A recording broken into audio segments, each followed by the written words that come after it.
Hey guys, it's Doppio. Finally back from CB, as you can probably tell by my voice, and I'm here bringing you another video. Before I started, I just really quickly wanted to mention thank you to everyone that I met at CB, whether it was my first time meeting you or me seeing you again. I'm really, really blessed to know so many amazing people from the Skullgirls, the Guilty Gear, from all the different FGC communities that I'm blessed to be a part of. I'm just happy to know everybody, and I was happy to meet you. And if you came up to me to say hi, whether you're a friend from a different scene or you've seen some of these videos or you've seen Salty, no matter what it was, I just really appreciate getting to know everybody and talking to y'all. Y'all are the best, and I'm exceptionally lucky to know all of you and be able to call you guys my friends. So thank you so much for everything from everyone, and I'm really excited to continue making videos. And I really, really wanted to get this done right after CB rolled around for reasons that will become readily apparent as we get into it. So yeah, without further ado, let's get into it. So, as I highlighted in my last video, which was, I think, almost a year ago at this point, I was starting to learn Bayo Umby Brass, right, as a team structure for Beowulf, right? And I've had a really good experience learning this team. I've had a lot of fun, and I think it's probably, like, the best Bayo shell as of current year if you want to play a trio. It just feels really, really strong, and there's a lot of, like, great aspects to it. But one of the things that came with learning that team was learning Umbrella, and I had, contrary to what I thought would originally be, a really, really fun time learning Umbrella, and I think she's a really, really awesome character, really fun to play. But she's also exceptionally strong. As many of you probably knew if you watched the SGCS this weekend or Combo Breaker Top 8, many, many great Umby players made Top 8 at said bracket and did really, really well at SGCS, notably, of course, Nope.avi and Swergen. Shoutouts to the homie Swergen. They all did great. And it was around, I want to say, February or March of this year that a thought came into my head that compares Umby to another character in a fighting game that I really, really like, and that I didn't really see a lot of people talking about. And I think it's something that maybe a lot of SG players might not know because maybe they don't interact with this game, or maybe a lot of, even if you don't play SG particularly, it might be something interesting to think about as a way to sort of put characters into a type of archetype that might not be normally seen in a game. And I think Umby really, really fits this archetype down to a T. So I kind of wanted to discuss that a little bit and kind of discuss what made Umby so powerful in this retail patch of the game. So a little bit of housekeeping before I start, though. Just for a heads up, some behind the scenes here. It's currently 12:08 on Tuesday, May 28th, when I'm recording this. The patch for the retail patch for Skullgirls is supposed to go live at about 7 p.m. today. So I kind of have to get this part of the video done and recorded. I don't have a lot of time to troubleshoot or fix anything that might be wrong or an issue. So I'm going to try to keep the discussion on Umby relatively simple and clean, right? There's a great, great, great guide that I will link below that goes into further detail about some of the things that Umbrella can do that I might not be highlighting here specifically. And if you have any questions at all, feel free to leave them in the description or in the comments rather, and I will be more than willing to engage with you or ask any Umby players that I know. There are very, very many great Umby players that I'm good friends with that are in the community that are more than welcome to discuss any questions that people might have. So yeah, without further ado, let's get into discussing Umbrella. So at first blush, Umbrella seems like a pretty normal character within the SG cast. She has like, her normal punches. Her medium punch is has a chain to it that goes into itself, where it unfurls the umbrella. This normal is pretty long. It's a mid, right? And yeah, her kick normals are also pretty potent, right? Her sweep gives her a combo, which is not normal usually in Skullgirls. Most sweeps just give you hard knockdown, but this one lets you combo up after it. Her crouching light kick can low profile and has a dash property to it. And her crouching medium kick can go over certain lows and beat throws because she's considered airborne during that period of time, right? So her normals are relatively standard within the SG cast when she's in her satiated mode. What is really, really interesting is Umbrella's specials, right? So she has L bubble, M bubble, which she can pop with an attack, and H bubble, which puts them in this hit grab like state where she can combo them after, right? Right, stuff like that. I should probably do that a little bit better. But yeah, something like this, right? So if you look at the top left, you'll notice Umbrella's hunger meter, right? And whenever I blow these bubbles, that hunger meter goes down. I mean, it's going down a little bit. It's going down passively, but it goes down especially when I'm blowing these bubbles, right? Same is true with H bubble. And L bubble is a very unique case. I can either eat this butterfly to let my hunger go up, or I can hold the button to not eat the butterfly and the hunger will go down, just like with every other button. A similar case is true for her other special moves. So she has her DP, her flash kick, more like Hunger and Rush, right? Which is hunger and eating them in a hit grab animation that's invincible. And as you can see, her hunger goes up when she does this move, right? And she also has Salt Grinder, which is a hit grab that also makes her hunger go up. And it actually changed her mode here, right? And you get a combo after it as well if I'm able to, yeah, right? Which is great. And lastly, her most important special move is actually Slurp and Slide. Now, this move doesn't confirm on hit in satiated mode, but it is always an plus on block, right? Regardless of the distance you do it from. So if I do it from here, it's +2. If I do it from, let's say here, +2, right?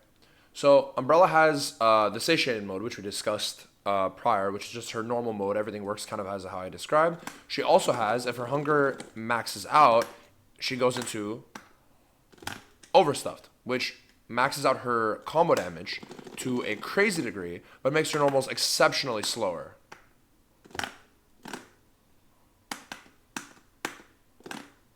You see there, I didn't even do a full combo, and it did like half her health, right? Whereas in Satiated, you wouldn't be able to do that much damage. So Overstuffed is really useful when you're trying to optimize combo damage as much as possible, but it's not really useful in neutral or when trying to do mix-ups. Her other mode is her Starving mode, right? So in this mode, she is the worst character in the game. All of her punch normals are exceptionally slow. They don't combo together. Her medium combos into her heavy, but yeah. And you really, really don't want to be in here because you can't blow bubbles, right? And you don't have access to the best versions of your special moves. So whenever you're in this mode, the ideal is to try to eat so that you may go into the red, or to use a move that eats so that it may put you into the red as well.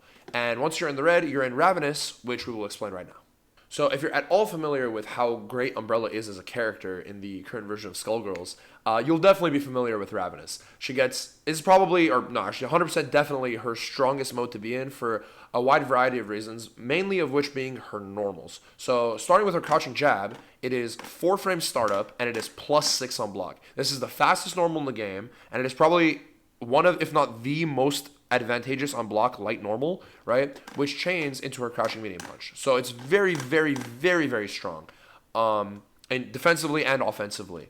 You also have access to the crouching medium punch. Now this move is a low that hits from ridiculously far away.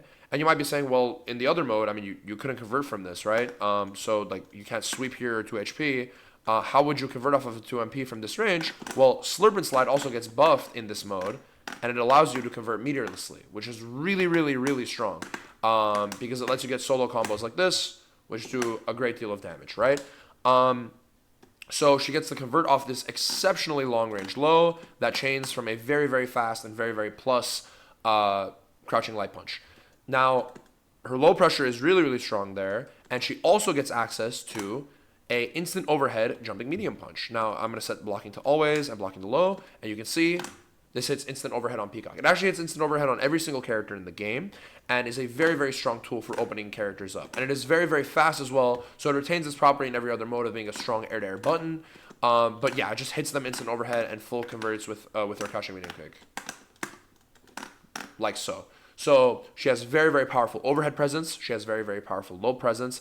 And her mid-range game with this button is ridiculous because any hit will just full convert. And even if it doesn't convert, you're always +2. So you never really have to worry about being minus after using a special move, which is very, very, very strong. Now, if this was all it was, she would already be an exceptionally powerful character, right? Her mix-ups get way stronger in Ravenous. She has access to overhead low pressure, like I said, and also a variety of other very, very powerful mix-ups that she doesn't get in any other mode because her normals are a lot faster. But what's even stronger is that she still keeps the powerful pressure that she gets with bubbles when she's full screen. These bubbles track when you pop them, the M bubbles, and they'll track them in the air as well as on the ground. So if a Philia, for instance, is trying to air dash in and press a button on you, or if any character really is trying to air dash in and press a button, you just press your exceptionally fast standing jab or your exceptionally fast crouching jab, it'll pop the bubble, hit them up into the air, And you get full conversion on hit. That's OTG-less, which is exceptionally strong. Even in certain situations where Umbrella will trade with this bubble, it will still be in her favor, and she'll be able to pick up OTG-less, which is really, really, really strong. I cannot stress how strong this tool is at just setting and walking at people and jabbing whenever they jump into the air or try to press a button on you. It's so good. So you might notice that a lot of the best players in the world that play umby oftentimes play her mid. You can see this with Oddberry's team, with Swergen's team, and especially with Nope's team, though Nope plays her anchor with double, which is a kind of a similar function, where they're able to get the character in very, very safely and able to get into Ravenous very, very quickly. So with my team, for instance, there are combos that are very easily able to put umby into Ravenous if I route them properly. Let's see if I can do it. First try while recording.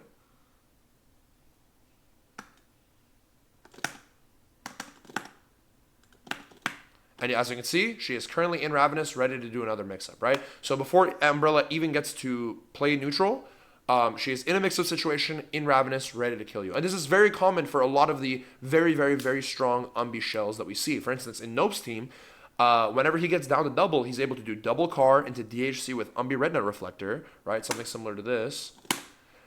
And his umby is in safely. Oftentimes, if the hit is, if the hit goes through, he's able to do a combo, which will put umby in a situation where she can do a mix-up that will put her in Ravenous. So a lot of the strongest team structures that are built around Umbrella put her in a mid or anchor slot and are able to easily get her in and put her in her strongest mode instantaneously.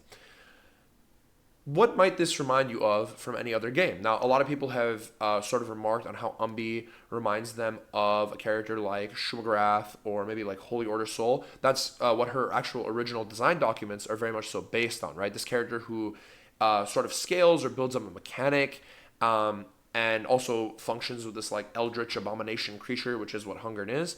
But I think there's a character that actually fits this archetype almost perfectly to a T from another game that I really, really love and like to play, and that is Frank West. Now, I know not too much of my audience might be familiar with Marvel 3. There is weirdly not too much crossover between Skullgirls and Marvel vs. Capcom 3, but there might be some of you out there who are really big in the Versus games. For those uninitiated, this team, Beautiful Joe, Frank West, Rocket Raccoon, is Kusoru's team. There's a really great video I'll link in the description discussing how Kusoru, one of the few Japanese players to win a major, did it with this team. And I really, really love this team. And I think Frank West is a really interesting character. So for the uninitiated, you might notice that Frank West has a little level next to his portrait. No other character has it. You can see Nova in the corner doesn't have one of those either. So the way he gains levels is by taking pictures. For every picture taken, he gains a point of experience. And here, if I take 5 pictures, you'll see he levels up, right? And he gets new moves per level. Now, there are 2 ways to level up. You can take a picture for every individual point of experience, and if you do a combo,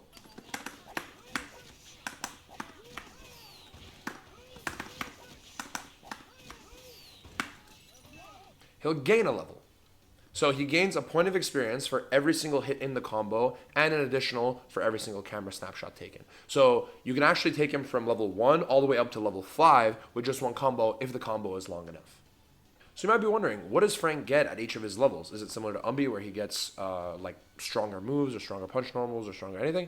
Well, his normals do change. So currently at level 3, as I saw before in level 1, his crouching medium punch was a plunger, but here it's a broom. Goes a little bit farther and it has extended range, right, for combos. Similar to kind of actually how umby's crouching medium punch works, right? And he has access to new special moves. So in level 2 and beyond, he gets access to roll. This roll is completely invincible. And if you call assist during it, it will cross over the opponent, giving you a combo. Additionally, his axe, which as you saw in the last combo that I had to do, I had to jump to get the ground bounce to get a combo, right? I can actually do it on the ground, and it'll still give me a combo, right? And here he levels up to level 4. You'll notice how he has a chainsaw actually in level 4, which is a really important part. Level 4 Frank can be compared similarly to Ravenous Umbrella, right? All of his normals change and give him chainsaws on it. Or not all of his normals, but most of his normals are different and he has access to these chainsaws, right? Which allows him to do a bunch of damage. He does trip damage with his normals, and he has access to even better mix-ups. and even higher damage. Yeah, with these combos. I am not a Frank West player by any means, but there's some really, really interesting combos that he can do, and he does a lot of damage once you get to this point. So Frank is a really, really powerful character in level 4, but an exceptionally weak character in level 1, similarly to what we saw with umby. So how does this influence his team building? Well, so this is a video kind of detailing some of the really, really cool setups you can do to get Frank into level 4 from the corner or from mid-screen with Kusoru's team. Apologies about the mouse in the middle, by the way. That is not my mouse. This is part of the video, right? So what's really interesting is that you'll notice on this team and many other Frank teams, Frank is always usually in the middle of the team, right? To give you access to TA Sing into him, which will be able to build you the bar because you can do a really, really long combo into Snapshot into level 3. And you'll also see a lot of raw tag setups into him. So they'll do a combo, high say jam, by say jam. They'll do a combo into this level, snapshot situation, DHC, and then do it again, right? So you'll be able to build another set of levels, right? So Frank is really, really powerful in that mid slot, but he's really weak when he comes out as point in that level 1. So you want to try to get him to touch the floor and be level 3 or level 4 or level 5 as soon as absolutely possible, right? So how is this similar and how is this different from Umbrella? Because if you're no stranger to either of these games, you already know that both of these characters are very, very different in their perception and as to how good they are in the game.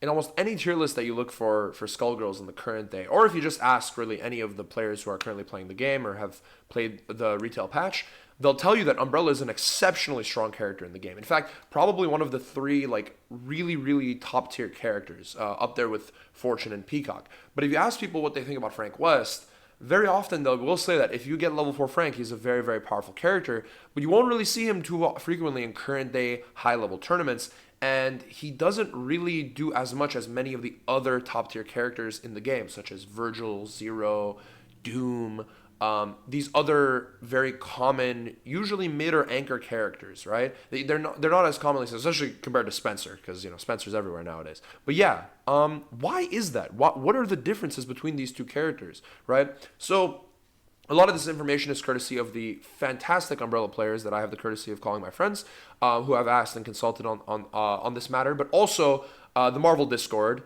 I asked in there because I'm a little bit more familiar with Umbrella in Skullgirls, I'm very, very much so not as familiar with Frank in Marvel 3. So I consulted them and asked them, and they confirmed a lot of my suspicions about why the character might not be as good in the current day. So when we look at a character like Umbrella, right, we see a character who is exceptionally good at getting that hit once she's in Ravenous, right?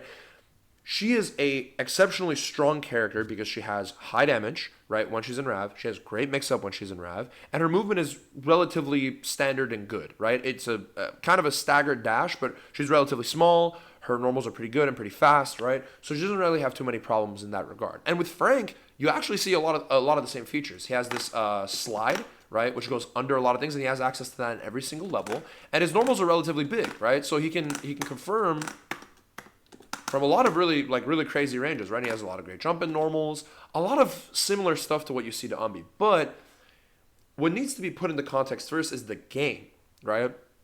In Skullgirls, we don't really have a lot of characters who can do what Umby is doing when she is in Rav, right? Or even if they can't do it nearly as well or consistently, right? They either need assists to be able to do that, they need some level of team support to be able to do that.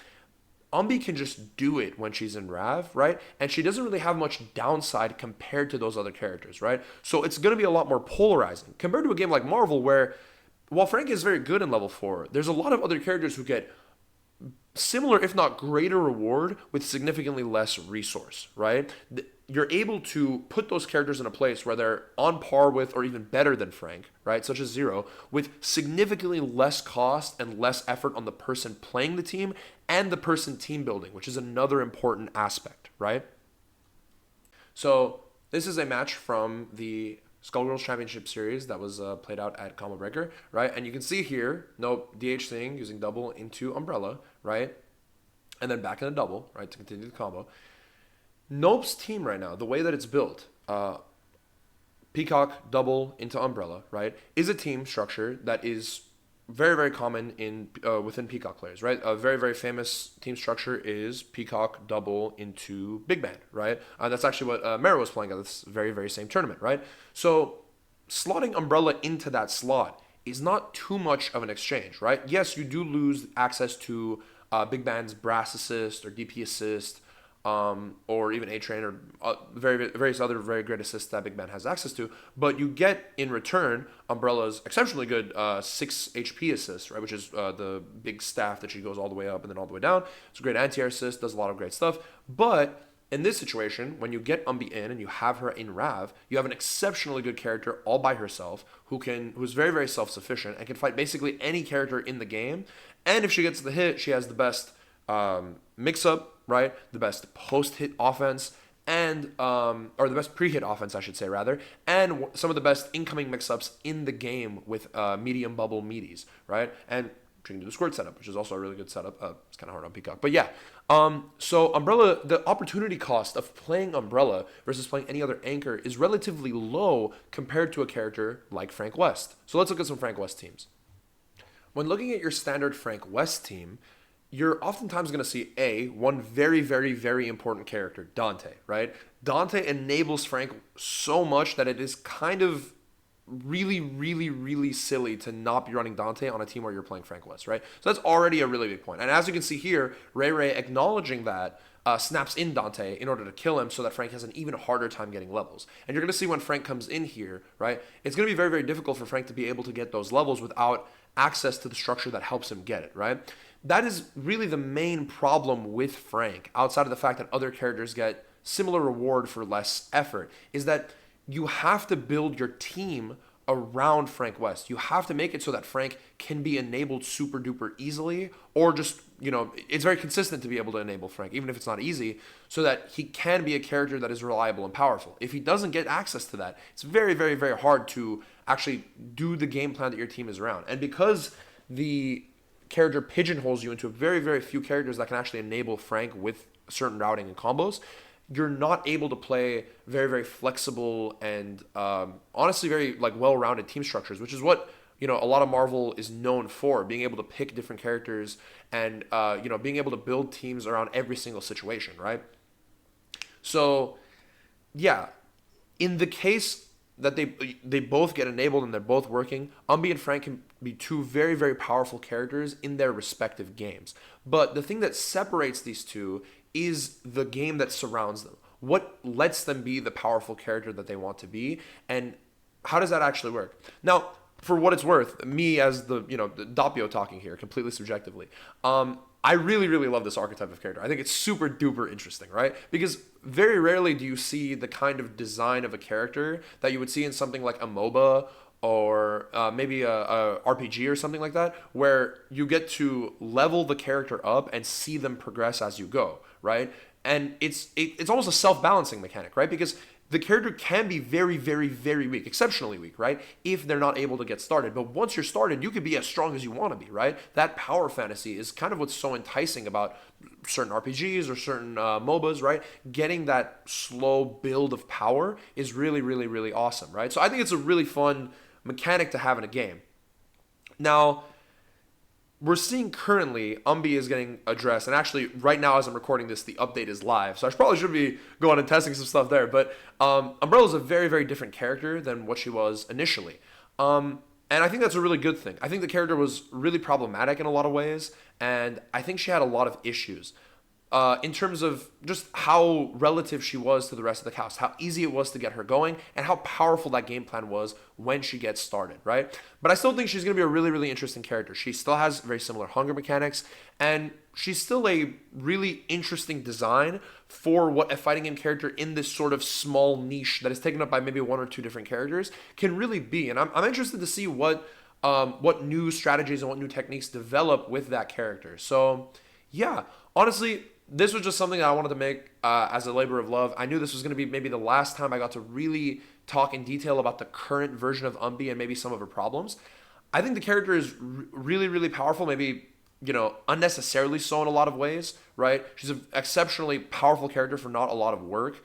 And I'm excited to see if, this current update can maybe iron out some of those kinks, iron out some of those problems that was making it really oppressive to fight against, and still keep what makes her really, really cool and really, really interesting. Because, I mean, look at the shit going on screen right now, man. I mean, this character is cool as hell, right? So even if Frank is not the best character in the game, he can still be really interesting and really fun to play. And the people who love Frank, I mean, you're already seeing it. B-Ball won this major in Canada, he cooked. So yeah, I'm going to be leaving some resources in the description for those who might be interested in the current version of umby and in Frank. I mean, well, I guess now it would be the past version of umby, but if you want to learn a little bit more, I'll keep some of those in the description. And as always, please feel free to leave any comments, ask any questions down there. I'm always open to new and interesting questions. And hey, who knows? I've been really enjoying Marvel and many, many other fighting games, as I've discussed many times before. Playing other fighting games gives you a lot of really interesting perspectives on the current ways that games are built. And so, yeah, if any of you are interested in Marvel, or if any of you are Marvel players yourselves or play other fighting games perhaps, please let me know if you have any ideas in the comments or there's anything interesting you found about this video. I think I'm looking into making some videos about other games, not just Skullgirls, as I'm a big fan of a lot of different other fighting games, as I said. And I think it would be a really, really fun direction to take this channel. Just talk about, different fighting game stuff I'm really, really into at the time. But yeah, that's been all for me. Thank you again. This has been King Doppio signing off. Take care, play Skullgirls, and have a lovely rest of your guys' days. Bye-bye.